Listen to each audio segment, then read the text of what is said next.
Bonjour à toutes et à tous et bienvenue dans ce nouvel épisode du podcast. Aujourd'hui, on va parler d'un sujet qui revient tout le temps. Pourquoi les Français parlent-ils si vite? Et surtout, comment faire pour enfin les comprendre? C'est un sujet crucial pour tous ceux qui apprennent le français et qui se retrouvent complètement perdus dès qu'un Français ouvre la bouche dans la vraie vie. Exactement. Et si tu écoutes ce podcast, je te conseille vraiment de rester jusqu'au bout parce qu'on va te donner des conseils hyper concrets, des explications et même des astuces que personne ne t'explique dans les manuels.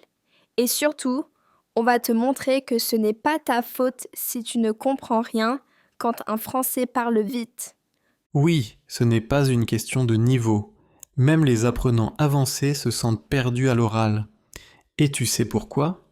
Parce que les Français ne parlent pas comme dans les livres. Ils mangent des mots, ils enchaînent des sons, ils utilisent des contractions que personne ne t'a jamais enseignées. Et justement, si tu aimes ce genre de contenu naturel, vivant, avec de vraies explications comme ici, n'oublie pas de liker cette vidéo, de la partager à un ami qui apprend le français et surtout de t'abonner à la chaîne. Ça nous aide énormément. Et si tu as déjà vécu une situation où tu n'as rien compris à un français, raconte-la nous dans les commentaires, ça nous fera rire ou pleurer selon les cas. Je me souviens d'un de mes étudiants qui me disait qu'il comprenait tout quand je parlais en cours, mais plus rien quand il allait acheter une baguette à la boulangerie. Et c'est là qu'il a compris que le français de la vie réelle, ce n'est pas le français des livres.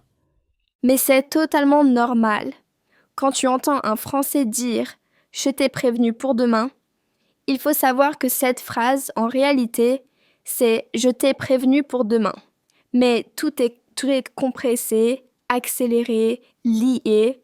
Et si tu ne connais pas ces contractions, tu es perdu. Et c'est pour ça qu'on est là aujourd'hui. Pour te décoder tout ça, te donner des clés simples pour que, dès aujourd'hui, tu commences à mieux comprendre les Français dans la vraie vie. Et promis, ce n'est pas si compliqué que ça.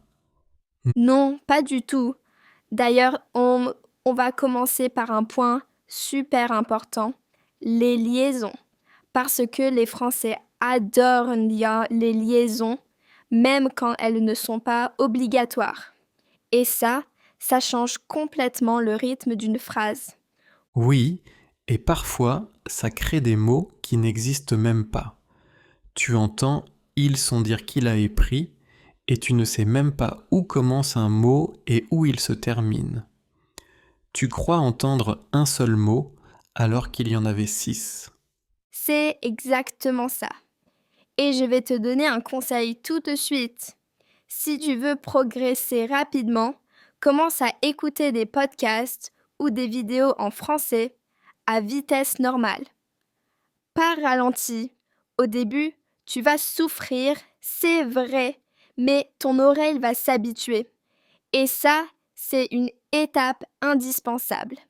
Oui, et pour t'aider, tu peux activer les sous-titres, comme sur cette vidéo.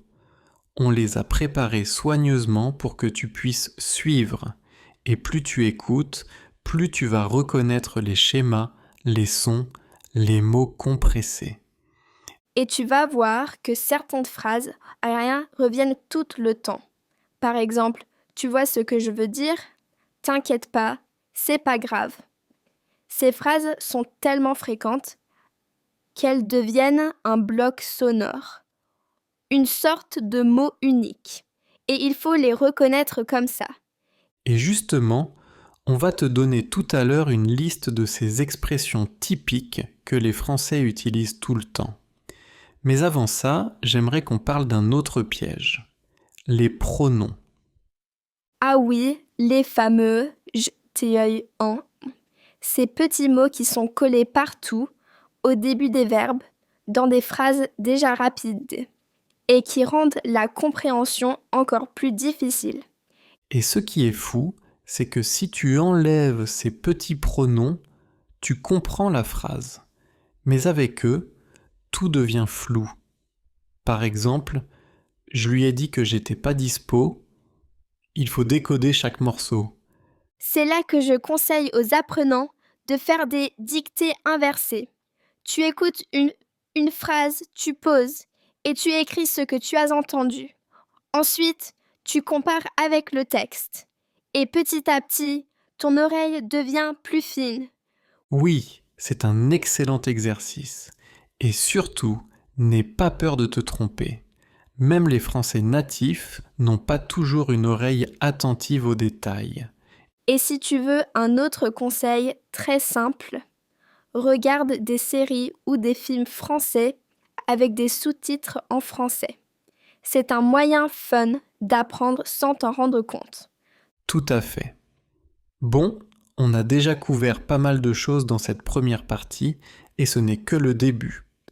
Dans un instant, on va te révéler les contractions les plus utilisées à l'oral par les Français et tu vas voir, c'est une vraie révélation. Oui, reste bien avec nous.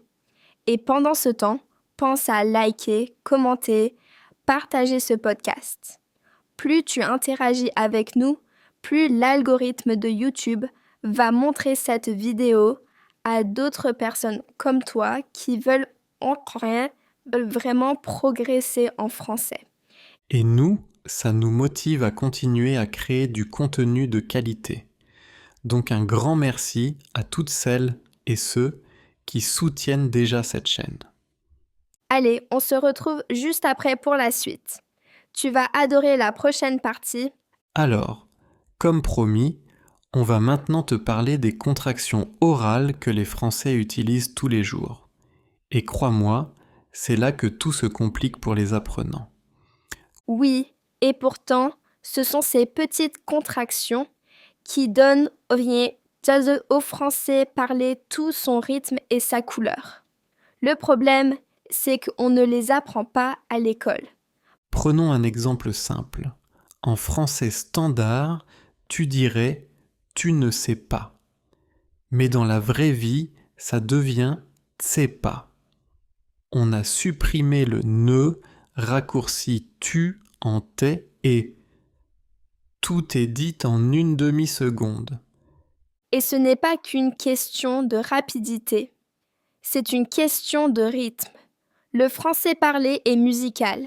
C'est un enchaînement de sons qui se glissent les uns dans les autres.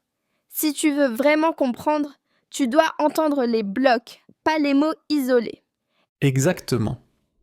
C'est pour ça que, quand tu regardes des films ou que tu écoutes des natifs, tu as parfois l'impression qu'ils parlent une autre langue. C'est le français, mais version compressée. Un autre exemple, je suis en train de le faire. En français parlé, ça donne je suis en train de le faire.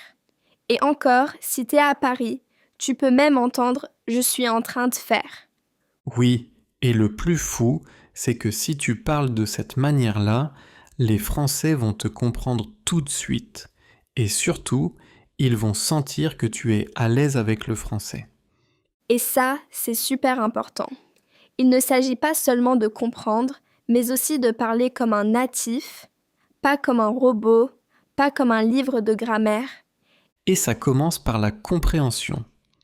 Quand tu reconnais ces contractions à l'oral, tu peux les reproduire toi-même à l'oral. Et c'est là que tu franchis un cap. On va donc te donner maintenant une petite liste des contractions les plus courantes, celles que tu entends tout le temps et qui t'empêchent peut-être de comprendre ce qu'on te dit. Alors prends un papier, un stylo ou ton application de notes, parce que ce qu'on va te dire maintenant, c'est de l'or pour ton apprentissage. La première, tu l'as déjà entendue, t'es où qui veut dire tu es où, très basique, mais tout le monde l'utilise.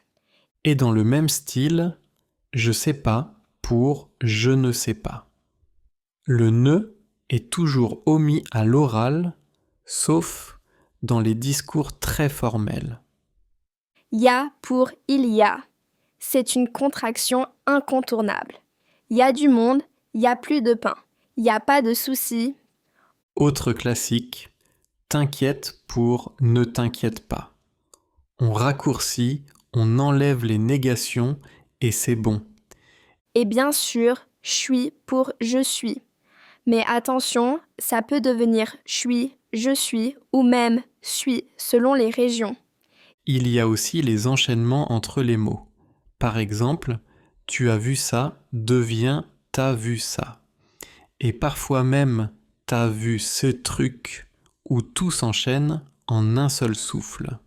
Et les questions rapides. T'as faim? Tu viens? Tu dors? Tu remarques qu'il n'y a pas d'inversion sujet-verbe. C'est juste le ton qui monte à la fin pour indiquer que c'est une question. Et ça, c'est important. En français oral, l'intonation est essentielle. Tu dois écouter la musique de la phrase, pas seulement les mots. Et c'est pour ça qu'on te conseille toujours d'écouter beaucoup de contenu natif. Plus tu t'exposes à la vraie langue, plus tu développes ton oreille. Et si tu as aimé cette partie, n'oublie pas de liker cette vidéo maintenant. Ce petit geste nous aide énormément et ça te prend 1 seconde. Et n'hésite pas à écrire en commentaire la contraction qui t'a le plus surpris ou celle que tu entends tout le temps mais que tu ne comprenais pas avant. On lit tous les commentaires et on y répond souvent. Bon, on va maintenant passer à la 3e partie de notre podcast où on va te parler de l'accent tonique en français. Tu crois que le français n'a pas d'accent ? Détrompe-toi, et cet accent peut complètement changer le sens d'une phrase ou rendre la compréhension beaucoup plus difficile. Et tu vas voir, c'est passionnant. Parce que là encore, c'est un secret que très peu de profs expliquent alors que c'est fondamental si tu veux comprendre quand un Français parle vite. Allez, on continue juste après cette pause. Et encore merci d'être avec nous jusqu'ici. Tu es en train de faire un grand pas dans ton apprentissage. Alors, comme on l'annonçait juste avant la pause, on va parler maintenant d'un aspect du français que peu de gens connaissent, mais qui est essentiel pour bien comprendre, l'accent tonique. Oui, parce qu'on entend souvent que le français est une langue plate, sans accent, où chaque syllabe a le même poids. C'est faux. Il y a bel et bien un accent tonique en français, mais il est différent de celui de l'anglais ou de l'espagnol, par exemple. En français, l'accent tonique est toujours placé sur la dernière syllabe du groupe rythmique et pas sur un mot en particulier. C'est ça qui le rend difficile à percevoir pour les apprenants. Et comme on parle souvent très vite, ces groupes rythmiques peuvent être très longs. Par exemple, si je dis « je vais aller au marché ce matin », tout ce bloc peut être un seul groupe rythmique et l'accent va tomber sur « tin ». Exactement. Et cet accent permet aux Français de respirer, de donner un rythme à la phrase. Il indique des pauses naturelles. Et si toi, apprenant, tu ne repères pas ces accents, tout te paraît flou, rapide, impossible à découper. C'est pour ça que certains étudiants nous disent « mais où commence la phrase? Où est-ce que ça s'arrête ?» C'est parce que leur oreille n'a pas encore appris à entendre les groupes de mots accentués. Et c'est là qu'on te conseille un exercice très puissant. L'ombre ou shadowing. Tu écoutes une phrase en français et tu la répètes exactement avec le même rythme, la même mélodie, la même intonation. Tu peux même le faire avec cette vidéo. Tu mets pause après chaque phrase, tu répètes comme nous et tu essaies de copier le rythme, pas juste les mots. C'est ça qui fait la différence. Et c'est ce que font les acteurs quand ils apprennent une langue pour un rôle. Ils n'apprennent pas seulement les mots, ils copient le son global, la musique de la langue. Alors, tu l'as compris. Pour mieux comprendre les Français qui parlent vite, il faut entraîner ton oreille à percevoir cette musique.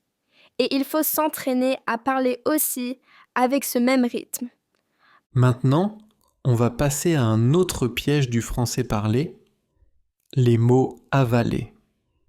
Tu sais, ces mots qu'on ne prononce pas vraiment, qu'on glisse, qu'on mange à moitié. Et là, il y en a des tonnes. Par exemple, le mot petit. Très souvent, il devient petit. Un petit café, un petit moment, une petite voiture. Pareil avec jeune. On l'a dit plus tôt, mais dans le vrai français parlé, on dit rarement je ne sais pas. On dira je sais pas, voire j'pas. Il y a aussi les articles qui disparaissent. Par exemple, je vais au cinéma devient je vais au ciné. On enlève tout ce qui est inutile pour aller plus vite. Et les prépositions comme de, le, la sont souvent avalées ou liées au mot suivant. Parle de lui, je l'ai vu à l'école, devient je l'ai vu à l'école. Tout ça rend le français parlé très différent du français écrit. Et c'est pour ça que parfois, les gens qui ont un bon niveau en grammaire et vocabulaire ne comprennent toujours pas les natifs. Mais ne t'inquiète pas, tout ça, ça s'apprend. C'est comme un muscle.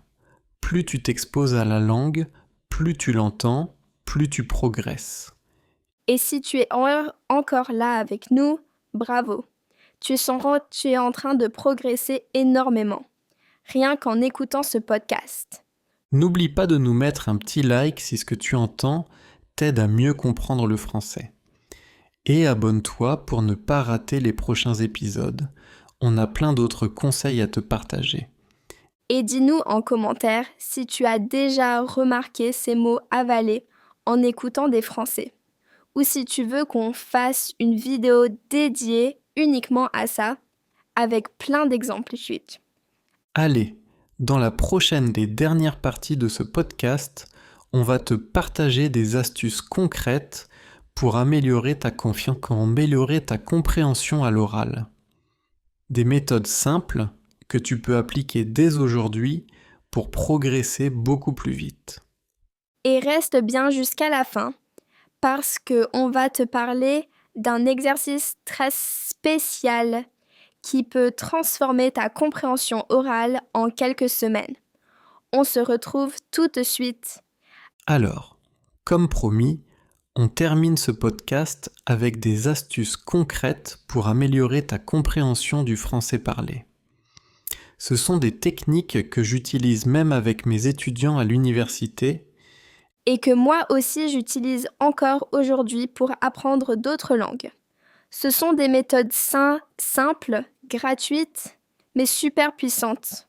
La première, c'est ce que j'appelle l'écoute active avec répétition ciblée.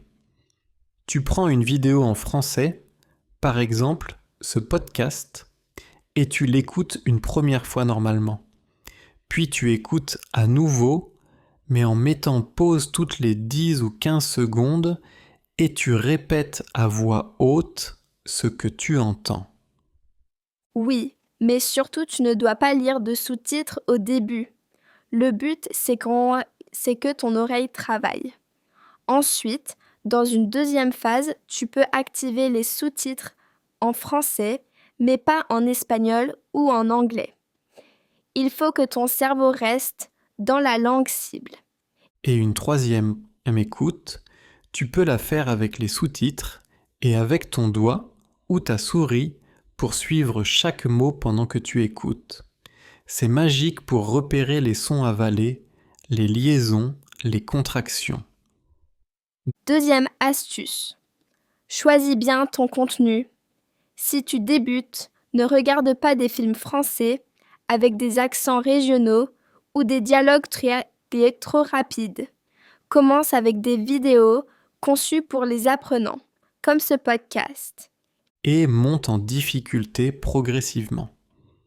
Ce que je recommande, commence avec des dialogues simples, puis passe à des vidéos de natifs qui parlent lentement, puis enfin à des séries ou des interviews.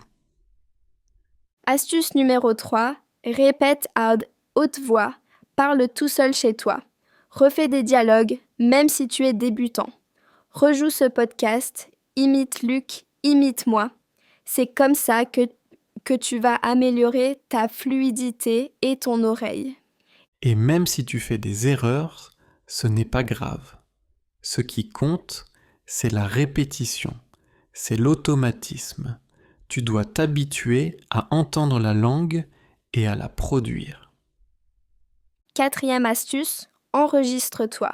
C'est quelque chose que très peu d'apprenants font, mais qui est ultra efficace. Prends ton téléphone, enregistre-toi en train de répéter une phrase que tu entends dans un podcast. Puis écoute la différence avec l'original. Tu vas entendre où ça bloque. Oui, et ça peut paraître étrange au début, mais je te garantis que les étudiants qui font ça progressent 2 fois plus vite, parce qu'ils prennent conscience de leurs erreurs. 5e astuce, et celle-ci est peut-être la plus importante. Expose-toi au maximum au français. Mets du français partout dans ta vie. Des podcasts quand tu cuisines, des chansons dans ta voiture, des vidéos avant de dormir. Tu dois créer un environnement en immersion, même si tu ne vis pas en France. C'est comme ça que tu vas nourrir ton oreille et que petit à petit, tout va devenir plus clair. Et dernière astuce bonus, sois patient et bienveillant avec toi-même. Comprendre une langue étrangère à l'oral, c'est un processus long. Ce n'est pas une course. Tu as le droit de ne pas tout comprendre tout de suite. Oui, vraiment, sois fier de chaque progrès. Même si aujourd'hui tu comprends 20%, c'est déjà énorme. Et si tu continues avec régularité, demain ce sera 40%, puis 60%, et bientôt tu comprendras les Français quand ils parlent vite. Voilà, ce podcast touche à sa fin. Mais si tu es arrivé jusque-là, déjà, bravo. Et si tu veux qu'on fasse d'autres épisodes sur ce thème, dis-le en commentaire. Dis-nous aussi quelles sont tes difficultés principales à l'oral. Et n'oublie pas de liker cette vidéo, de la partager avec d'autres personnes qui apprennent le français, et bien sûr de t'abonner. Tu trouveras ici chaque semaine de nouveaux épisodes pour améliorer ton français. On te souhaite une très bonne continuation et surtout, n'arrête jamais d'apprendre. On est là pour t'accompagner. À très bientôt. À très bientôt et bon courage dans ton apprentissage du français.